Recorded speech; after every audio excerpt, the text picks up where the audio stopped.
Olá pessoal, tudo jóia? Bom, respondendo aqui, fizeram uma pergunta, mas é meio difícil, né? Falaram sobre questão da justiça divina. Falar sobre justiça divina é meio complexo, porque a gente está falando de justiça de qual divindade ou de qual essência, né? De qual fonte. Divino, tudo é divino. A vida de uma formiga, de um inseto, de uma bactéria, a nossa, de qualquer outro ser. Então, o que é divino? Tudo é divino. Então, quando a gente fala de justiça, eu prefiro falar de leis da céu e da terra, ou leis maiores. O que é isso? A gente tem um Dharma para cumprir, que é o que eu já expliquei algumas vezes. Isso é o atributo de alma, é quando a gente sai do que a gente chama aí de supramônada, ou de essência divina, enfim, é a divindade original, que é o equivalente a um filho paradisíaco, vai, ou um ser ancestral, que ele se qualifica em uma série de pedacinhos para experimentar a forma manifesta. Então é um ser imanifesto a nível primordial, vai, para o pessoal que estuda, e dali, da parte manifesta, não por uma necessidade, não por uma experimentação aleatória, mas se fragmenta em uma série de qualidades para gerar o universo manifesto. E dali essas energias vão se densificando até chegar no ponto, como a gente vê aqui na Terra atualmente, ou mundos e situações ainda muito mais densos que a gente tem aqui. O pessoal fala muito da Terra como um planeta de expiação, um planeta muito denso. Garanto que existem locais bem mais densos, não só a nível umbralino, né? Para quem estuda a parte aí mais espírita, mais dogmática, que fala dos umbrais, ou dos infernos, que é a mesma coisa. Isso está atrelado diretamente aos nossos centros emocionais e identificação. Então, quando a gente fala de justiça divina, que são as leis do céu e da terra, é pelo mesmo motivo que eu te expliquei anteriormente. A gente está no meio, a gente não é nem o céu e nem a terra, a gente está no meio das duas coisas. E a gente pode trazer como caminho, que a gente faz parte do caminho, a gente é o Dharma encarnado, sofrendo karma, que é a ação. Então, quando a gente fala disso, essas leis é para a gente poder, de certa forma, harmonizar as coisas como seres sencientes. Visto que todos os seres humanos são sencientes, e ali eu ponho uma aspa dupla, um parênteses e um asterisco, né? Mas é consideração minha, é só brincadeira. Muitos não o são, deixaram de ser sencientes para se tornarem instintivos novamente. Não há mal nisso, mas é o instinto primitivo, é aquele instinto primitivo em que o córtex cerebral e algumas regiões do cérebro agem de maneira animal completamente, esquecendo da essência humana. Algum desses seres são seres de outros locais que vêm para cá para queimar o que a gente entende como karma aqui, são experimentações em que a alma passa. Outros porque vieram de reinos que eram mais densos do que esse, e na primeira usagem do corpo, talvez, por alguma identificação, algum motivo, continuam agindo de maneira instintiva, animal, simplesmente reprodutiva, de vida ou morte. E tem aqueles que começam a galgar o caminho da senciência, ou que já são sencientes, e todo ser humano é senciente por natureza, pode se deteriorar por algum motivo em relação à consciência, mas todos o são. Assim como outros animais, se vocês pegarem um golfinho também, todos os golfinhos são sencientes. Tanto é que eu já comentei, eu não sei a parte biológica, científica, eu não sou cientista, médico, biólogo nem nada. Eu falo só pelo meu conhecimento em relação às coisas que eu pratico.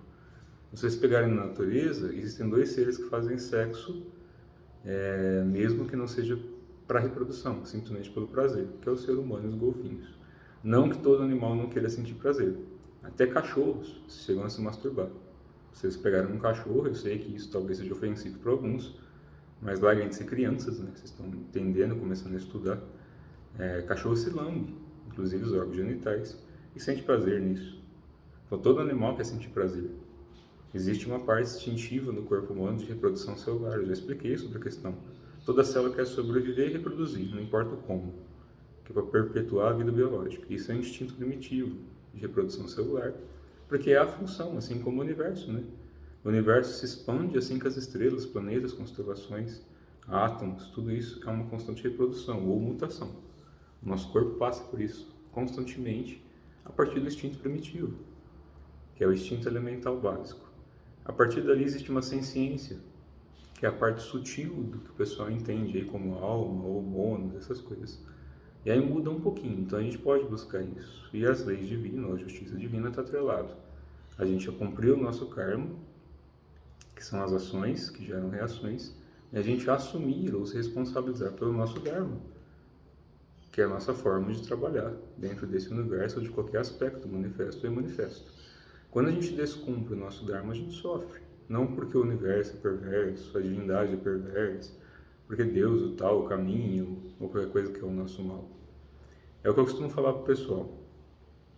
Vamos imaginar que alguém me ataque com magia negra, essa putaria toda que o pessoal adora e fazer merda contra os outros. Se eu tô com a consciência limpa, se eu não fiz mal para ninguém, se eu tô agindo de acordo com o que eu entendo ou sinto, que são as leis do céu e da terra, o que eu faço? Dentro das linhagens que eu pratico, a gente tem, seria o equivalente a divindades, que a gente pode subir a informação e falar, olha, tá aqui, essa é a situação, age de acordo com a lei do céu e da terra. E aí você entrega, porque você não quer agir contra isso. Se a partir do seu corpo físico manifesta essa divindade, quer interagir com você e agir a partir de você, você nunca vai estar contra isso. Ou seja, você não assume um karma. Você está dentro do seu dharma e você tem uma outorga. Isso traduzindo de uma maneira bem singela, porque eu não sou especialista nisso. Perguntem para pessoas que o são. Quando a gente traz isso para as linhas, por exemplo, de Umbanda ou Candomblé, é a mesma coisa que você evocar a lei de Xangô. Nessas traduções, Xangô carrega um machado que tem 2 cortes, que tem 2 lados, 2 fios. Por que tem 2 fios? E quando a gente invoca a lei de Xangô, são as leis maiores, porque é a representação da justiça divina. Isso nas linhas orientais que eu pratico é a mesma coisa. Quando a gente chama Mahakala, é a mesma coisa que a gente estivesse chamando Exu Maioral. Entendeu? Quando a gente pede a justiça de Xangô, que é uma qualidade da essência maioral de todas as coisas, ou seja, o tronado do tronado do tronado é a própria parte reta da fonte, sem a questão da qualidade de bem ou mal. É o que mantém o universo coeso, é o que mantém as leis ou a geometria sagrada, é o que mantém a estrutura primordial de todas as coisas. Por isso que dizem que sem Exu não se faz nada. Isso nas linhagens católicas é anjo da guarda, ou Mahakala nas linhagens orientais, Daknis. Dakni é igual a Pombagira, Exu igual a Mahakala. Nas linhagens do Brasil aqui é o equivalente, na parte católica, né, que não é nem daqui do Brasil esse negócio, mas enfim, se a gente pega pelos tupis ou pelas linhas indígenas, cada um tem o seu nome. Tupã, Zambi, e a gente começa a pegar, mas enfim. Essas leis não são negociáveis. Então quando a gente sobe, literalmente, quanto mais a pessoa faz mal pra gente, se a gente tiver pelo menos um pouquinho dentro dessas leis, quando a gente sobe e se pede essas leis, o machado desce para os 2 lados. Quem sobra é quem está dentro das leis, que você está simplesmente pedindo para que as leis sejam feitas. Só que se tem rabo preso, se está agindo contra isso, toma porrada junto. É isso, é bem simples. Se a gente segue correto, e correto não é pelo que a gente acha, o correto é quando a gente não machuca as pessoas, quando a gente usa o julgamento como filtro e não crítica, quando a gente não faz coisa contra as pessoas, quando a gente, se não pode ajudar, não atrapalha, quando a gente não pega situações de outras pessoas e expõe de uma maneira em que a gente se iluda, quando a gente não mente sobre mediunidade, fingindo que está incorporando e se auto-iludindo, animismo, isso é muito sério. Você se iludir é uma coisa, você iludir outras pessoas é outra. Então a gente tem que tomar cuidado com o que faz em relação a isso. Porque as entidades estão aqui para ajudar a gente o tempo todo, que fazem parte da gente. Se a gente segue um caminho de amor, não tem de ter meio justiça divina. É só andar reto, correto. É por isso que em todas as práticas internas a gente fala de virtude. Virtude é algo básico em qualquer linhagem. Isso independe do que a pessoa acredita. Isso é o que mantém as coisas coesas para que o universo possa entrar em harmonia. Qualquer um que vai contra isso, a gente vê a situação em que o mundo se encontra.